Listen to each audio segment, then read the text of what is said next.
no volveré, no volveré. Vamos a aplaudir al Señor Jesús. Es bueno estar aquí en esta comunión de fe. Usted vino, Dios lo trajo y Él tiene un propósito. Él me trajo a mí para bendecirnos y usted que nos está viendo ahora, que tal vez paró, pare y acompañe este programa hasta el final. Dios tiene algo grande para hacer en usted hoy, no importa quién sea usted. Una persona parte de la multitud o incluso un líder religioso, sea quien sea. No es por casualidad que estoy aquí y Dios le quiere darle un recado. Hay algunas cosas que nosotros tenemos que hacer y si no las hacemos, Dios no actúa. Y Él dice claramente en las Escrituras que todos nosotros debemos hacerlas. A pesar de que ya creemos en Jesús y de esperar la manifestación de su poder, nosotros necesitamos hacer esas cosas. Hoy vamos a empezar un estudio que yo creo que va a durar unos días. Vamos al libro de Romanos, capítulo 13, y vamos a ver aquí algunas cosas que tenemos que hacer. Romanos está en el Nuevo Testamento que empieza con San Mateo, San Marcos, San Lucas, San Juan, Hechos, Romanos. Es el sexto libro del Nuevo Testamento, antes de los Corintios. Capítulo 13. Y vamos a comenzar por el versículo 11, donde está escrito así: y esto, conociendo el tiempo, que es ya hora de levantarnos del sueño, porque ahora está más cerca de nosotros nuestra salvación que cuando creímos. Entonces, lo primero es despertar del sueño espiritual. Nosotros no estamos en el Antiguo Testamento, cuando las personas estaban esperando la venida del Mesías, para que Dios respondiera sus oraciones. Nosotros estamos en el tiempo apropiado, marcado por Dios para que Él actúe en nuestra vida, para que Dios entre en usted y lo cure, para que el Señor Dios solucione sus problemas y le abra las puertas.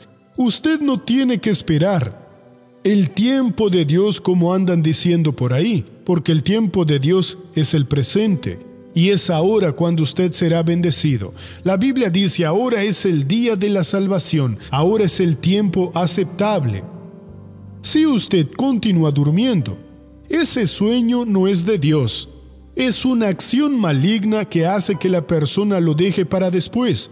No es que yo estoy débil, por eso estoy en el pecado. Si usted se muere en esa debilidad, se va al infierno. Entonces hoy usted tiene que decir: Dios, estoy débil, yo sé que voy al infierno, pero quiero cambiar hoy. Quiero que tú me liberes de este pecado. Es lo mismo con las enfermedades. ¿Por qué Dios, que es todopoderoso, tiene que esperar 1 mes, 2 meses, 2 años, 5 años para curarlo un día? Señor, muéstrame lo que tengo que hacer, porque yo no acepto más este mal en mi vida. Esto está contrariando tu palabra. Y en las Escrituras dice que debemos derribar todo aquello que se levanta contra el conocimiento de Dios. Es lo mismo si usted está desempleado pidiéndole dinero prestado a los familiares, debiéndole al banco, no tiene alimentos en casa. ¿Por qué Dios no le va a abrir una puerta a usted? No, lo que pasa es que yo soy muy malo. Entonces reconozca que fue muy malo y apropiese de la bendición. Cuando aquel hombre que estaba endemoniado andaba desnudo en tierra de los Gadarenos y fue liberado por Jesús, él estaba en una situación difícil. Jesús lo liberó y él dijo que quería seguir a Jesús. No, ve, cuéntale a los tuyos cuán grandes cosas el Señor ha hecho. Y este hombre debería haber hecho tantas cosas malas, tantas cosas del maligno, que el demonio entró en él e hizo que se volviera loco. Liberado por Jesús, Jesús dijo: te vas a quedar conmigo 6 meses para poder afirmarte en la fe. Cuando Jesús libera, si el Hijo os liberta, seréis verdaderamente libres. La persona está libre. Le vas a contar a los tuyos qué es lo que hizo Dios, todo lo que hiciste para que el mal entrara en ti y cómo fuiste liberado. No tenía que esperar. ¿Por qué tiene que esperar? Entonces es hora de que usted despierte del sueño. y que empiece a ver que Dios está presente en su vida. Que este culto puede ser el culto de su liberación completa o entonces el inicio de su liberación. Dios, yo me apropio de la bendición ahora. Me he equivocado, he hecho esto y esto, he sufrido esto y esto y no estoy consiguiendo hacer esto. Pero tomo ahora tu nombre y voy a creer en este nombre y Dios le va a dar la victoria. Entonces es tiempo de liberar, de levantarnos del sueño, porque ahora está más cerca de nosotros nuestra salvación que cuando creímos. Listo, si usted pensaba que estaba lejos, vea que ahora está cerquita, está al alcance de sus manos. Continúe, esto es lo primero que tiene que hacer. Ahora lo segundo, en el versículo siguiente. La noche está avanzada y se acerca el día. Entonces se acabó el imperio de las tinieblas, la acción del diablo en su vida, y comenzó la acción de Dios. ¿Qué tiene que hacer? Desechemos pues las obras de las tinieblas y vistámonos las armas de la luz. Dos cosas, ya tenemos. La primera, ya vamos a la tercera. Primero usted tiene que despertar. La segunda, usted tiene que desechar las obras de las tinieblas. Y eso lo tiene que hacer usted, Dios no lo va a hacer por usted. ¿Cuáles son las obras de las tinieblas que lo aprisionan? Usted ha sido cautivo del espíritu de la mentira, le gusta decir mentiras, por el espíritu de las trampas, por el espíritu de la deshonestidad, por el espíritu de la infidelidad conyugal, de los pensamientos inmundos. ¿Qué parte de las tinieblas lo ha dominado usted? Hay muchos hijos de Dios cuyas mentes son un depósito de suciedad. Sus ojos solo ven pecado. Su mente solo busca defectos en los demás. Eso es obra de las tinieblas. Tenemos que buscar la virtud y no el defecto. Pero hay gente que uno puede tener 99 virtudes, pero si hay un defecto lo ve. Eso es obra de las tinieblas. Y esa persona sufre porque no consigue tener un amigo o una amiga, porque nadie vale nada para ella. No consigue un novio o una novia, porque todo el mundo tiene un defecto. La muchacha es la más perfecta que hay. Pero tiene la nariz un poquito levantada. No sirve, pobrecita de ella, solo porque tiene la nariz un poquito levantada. O se le inclinó aquí, o se le bajó, o se le acható. El resto está todo bien. Usted no va a encontrar a una persona perfecta. No, ella es todo lo bueno, pero sus dedos no son muy largos y a mí me gustan las muchachas con los dedos largos. ¿Cómo puede ser así? La mandíbula es en punta o no es en punta. Despierte. Usted tiene que desechar. Eso es obra de las tinieblas. La persona es maravillosa o el muchacho es lo mismo. Y los años van pasando, las arrugas van apareciendo.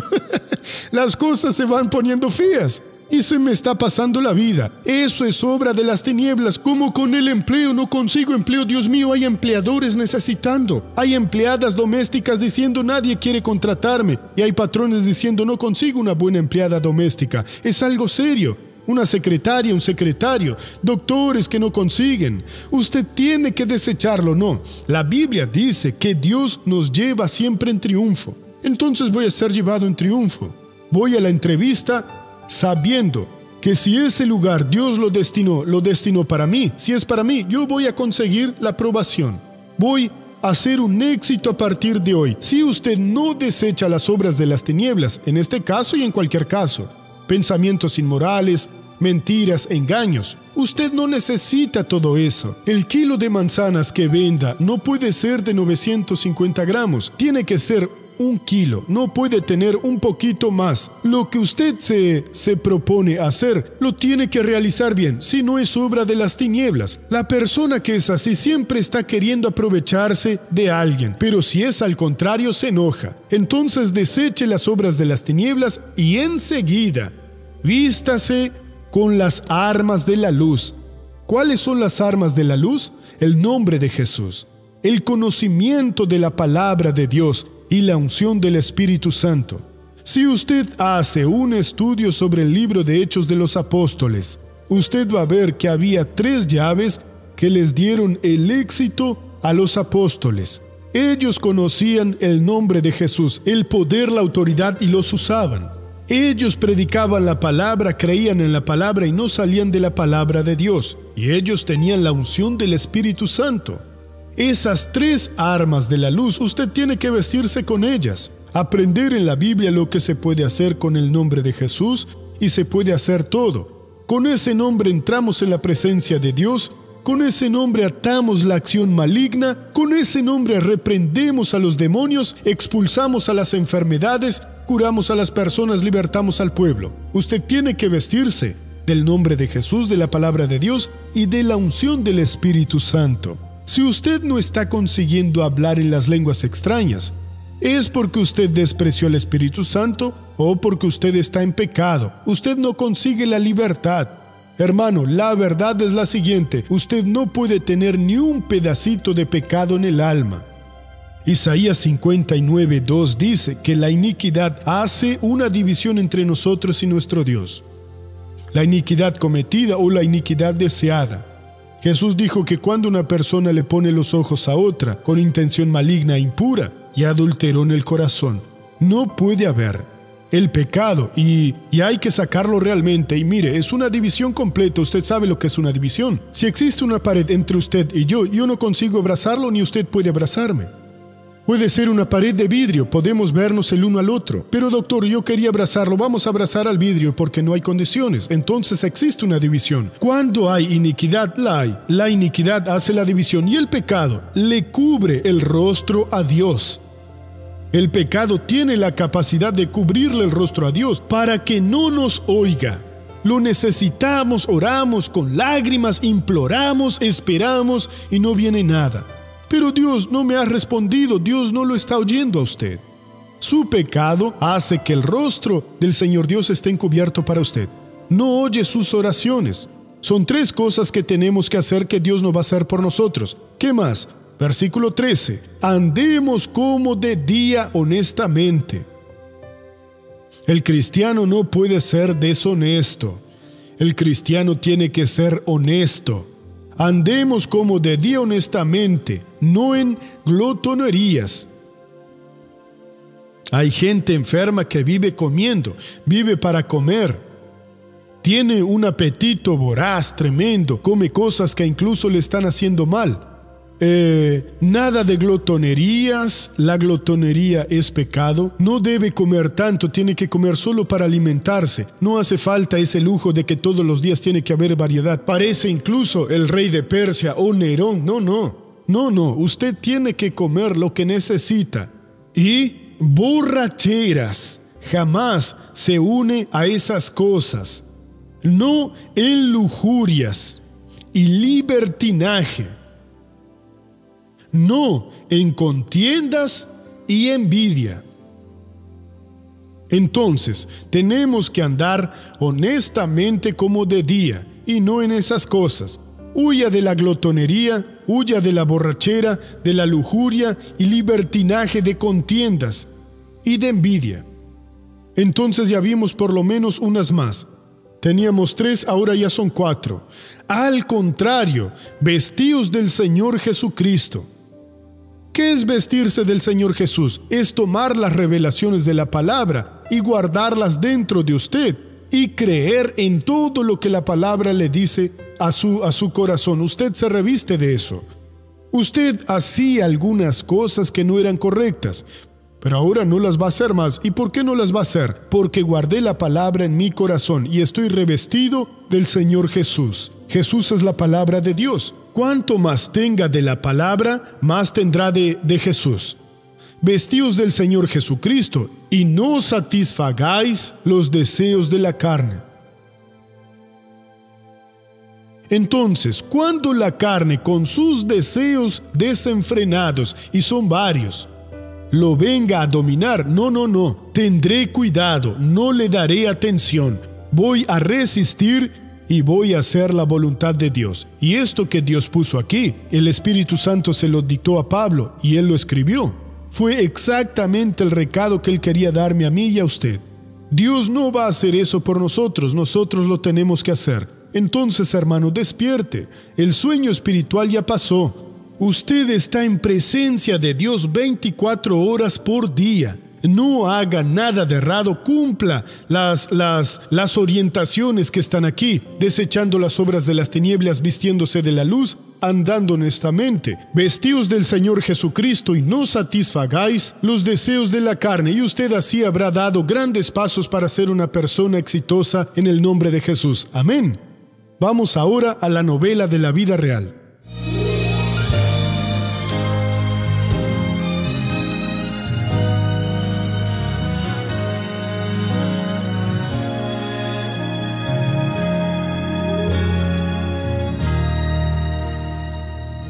Yo nací en el interior de la Bahía, en la ciudad de Brumado, y cuando tenía 13 o 14 años comencé con las bebidas, porque veía a mi padre tomando. Yo creía que eso hasta cierto punto era interesante. Y desde ahí hasta los 27 años tomé mucho. Pero como dije al principio, estuve durante algunos años en Bahía bebiendo. ¿Entendió? Me prostituí muy joven. Era raro que fuéramos a una fiesta y que no hubiese una pelea. Esa pelea siempre las iniciaba él. Era una persona muy nerviosa, realmente muy valiente debido al alcohol. Y eso fue cada año se agravaba más. Yo no hablaba con mi propio padre, no hablaba con mis hermanos mayores, no hablaba con mi hermana, que era menor que yo. Y yo salí de la Bahía para venirme a San Pablo, en esa situación. Cuando me vine de Bahía a San Pablo, nos fuimos a vivir juntos algún tiempo. Y él era sumamente violento, tomaba mucho, llegaba tarde a la casa, borracho, agresivo. Muchas veces agarraba un cuchillo y se ponía a dar vueltas por la casa con ese cuchillo en la mano. En ese periodo, algunas personas intentaron hablarme de Jesús. No lo aceptaba. Me burlaba o pasaba embriagado delante de la iglesia y preguntaba a qué horas iba a empezar el baile, a qué horas empezaría la fiesta. Conocí a una persona que es mi esposa y aún así ya continué en la bebida, en la violencia, estupidez. Llegaba tarde a mi casa, pasaba la noche en la calle. Los fines de semana eran los días más tristes para mí, porque viernes, sábado y domingo eran los días que más tomaba. Y cuando él salía yo me quedaba sola en casa, siempre solita, así con mi hijo. Muchas veces yo intenté mostrarle que eso estaba mal, porque su hijo estaba creciendo sin padre. Ya no podía más. Y como él ya se había separado de la primera, yo entonces decidí ir a decirle, mira, yo soy tu segunda esposa, tienes que cambiar, si no me vas a perder. Juárez no dejó de beber ni siquiera con las amenazas de su esposa. El vicio por el alcohol era más fuerte. Yo ya no tenía más control. Yo me tomaba 1 litro de coñac solito durante el día. En uno de esos viajes a Bahía para visitar a mis padres, cuando llegué allá me puse a beber unos 3 días seguidos. 3 días, sin cesar. Y realmente tuve un problema serio. Yo casi me volví a San Pablo viuda. Fue un periodo en que su presión subió y él casi se murió allá. Y yo por primera vez le hice un pedido a Dios. Le dije, Señor, si me sacas de todo esto y me das una oportunidad, realmente voy a servirte de un momento al otro. Ese deseo de conocer a Dios habló más fuerte en el interior de mi corazón. Y así fui a buscar un primo que vivía conmigo. Él me prestó una Biblia. Y abrí la Biblia y estaba escrito el Salmo 1. Bienaventurado el varón que no anduvo en consejo de malos, ni estuvo en camino de pecadores, ni en silla de escarnecedores se ha sentado. Fue en ese momento que empecé realmente a mirar hacia adentro de mí y vi que yo andaba de acuerdo al consejo de los impíos. A través de la vida de Juárez, empezó una nueva historia en la vida de su familia. Yo fui a la iglesia de la Gracia. Cuando llegué a la iglesia de la Gracia de Julio Mezquita, el doctor Suárez predicaba y de repente levantó la Biblia y dijo, mira, tú no tienes que seguir al doctor Suárez. Tú no tienes que seguir al pastor Jaime. Tú tienes que seguir la palabra de Dios. Si tú no tienes una Biblia, venda sus zapatos y compre una Biblia para leer. Eso me sonó tan divino, pero tan divino, que pensé, ese hombre es serio, me quedaré en este ministerio. Yo vi que él cambió, vi que realmente la paz que no tenía empezó a tener, alegría por conversar conmigo, porque no solía conversar conmigo, solo me hablaba gritando. Yo vi el cambio y Dios actuando. Comencé a acompañarlo a la iglesia. Yo con 8 meses yo ya era obrero, me quedé algunos años como obrero y luego fui evangelista. Hoy estoy haciendo la obra de Dios y ya estoy a casi 10 años en el altar predicando la palabra. El Señor Dios tocó a Juárez. Vimos el cambio, pues hubo un cambio, una transformación en él. Y él fue utilizado por Dios para hablarme de Jesús también. Él oraba y hablaba conmigo. Y hoy soy también un predicador del Evangelio porque vi a Dios salvar a Juárez. Mi padre, mi madre, ellos me aman y yo soy muy apegado a la familia. Dios ha transformado completamente la relación entre mi familia y yo. Fue una obra de Dios. Tengo 3 hijos y la gloria de Dios se ha derramado sobre mi familia. Gloria a Dios, gracias Jesús. Vamos a la primera pregunta. Doctor, me gustaría que usted me dijera, ¿en qué parte de la Biblia consta que si yo no cuento mi bendición, la puedo perder? Directamente no está escrito eso. Eso es una interpretación que hice porque Jesús dijo lo siguiente: el que se avergüence de mí y de mis palabras, de este me avergonzaré yo. Entonces yo estoy curado, no levantaba el brazo y ahora lo estoy levantando y tengo vergüenza de contarlo. Jesús va a tener vergüenza de mí. Si lo levantaba hasta aquí y ahora llega hasta arriba, dentro de poco el diablo va a hacer que no lo levante más, porque Jesús tiene vergüenza de mí y no está actuando. ¿Y por qué las personas no cuentan las bendiciones? Si usted me hace un favor, ¿a usted no le gustaría que yo le agradeciera? Muchas gracias. Usted me recomendó un empleo y lo conseguí. Usted me recomendó un camino y así evité el tráfico más pesado. Usted me dio un vaso de agua, usted me ayudó cuando me tropecé y yo le voy a agradecer. Y Jesús nos cura y la persona se queda callada. No voy a contar. Yo creo que es una maldad. Jesús se va a avergonzar. Segunda pregunta. Doctor, me gustaría preguntarle qué significa la palabra dominio propio y la palabra mentiroso. Mentiroso, usted sabe, es que no dice la verdad. Vamos a empezar de atrás para adelante. Y el mentiroso es social y el mentiroso espiritual es aquel que no confiesa la palabra de Dios. Es el que dice que es de Dios, pero cae en el pecado. Y después, Dios, no, está todo bien conmigo. Hermano, diga siempre la verdad, abandone la mentira. La mentira es todo lo que es del demonio. Él es un mentiroso y nunca se afirmó en la verdad. La verdad es la palabra de Dios. La persona que no se afirma en la verdad está practicando la mentira. Yo tengo un mensaje que Dios me dio hace unos 20 años que está en un CD, que es el CD El Mentiroso, donde hablo exactamente de ese tipo de cristiano, que no se afirma en la palabra de Dios. Y dominio propio es cuando uno se domina a sí mismo. Usted consigue dominarse. Viene ese impulso, no lo voy a hacer porque yo soy de Dios. A veces una persona lo provoca y su reacción sería agredir. No voy a hacer esto, se lo voy a entregar al Señor Dios. Es la templanza, uno se domina. Es la persona que no deja que las cosas la dominen. A veces viene el deseo de cometer algo equivocado o una oportunidad. No soy de ese tipo. Yo soy de Dios y no voy a hacer lo que el demonio quiere. Lamentablemente, pocas personas tienen dominio propio. Y quien no tiene dominio propio siempre se tropieza en la vida, siempre se cae. Surge una oportunidad que parece la cosa más linda y vende todo lo que tiene, lo invierte allí y después ve que eso era una trampa. Porque los bandidos no dicen que están haciendo esas cosas. Si lo dijeran no tendrían ningún éxito. Al contrario, son mañosos. Voy a bendecir a las personas que están en casa ahora. Padre, en el nombre del Señor Jesús. Aprendimos hoy que aún siendo de Dios, oh Dios, tenemos que sacar cosas de nuestras vidas. Tenemos que resistir, desechar, tirar, descartar. Dios, porque esas cosas combaten contra el alma. Y te agradezco por el trabajo que tú, Señor, estás haciendo en nuestros corazones, ayudándonos a aproximarnos a ti y a servirte. Y Dios, queremos realmente tener los ojos limpios, la mente limpia y ningún deseo pecaminoso y principalmente ninguna obra errada. Yo voy a bendecir a los que sufren ahora. En el nombre de Jesús, que todo el mal se vaya de su vida. Y usted diga amén. No volveré, no volveré.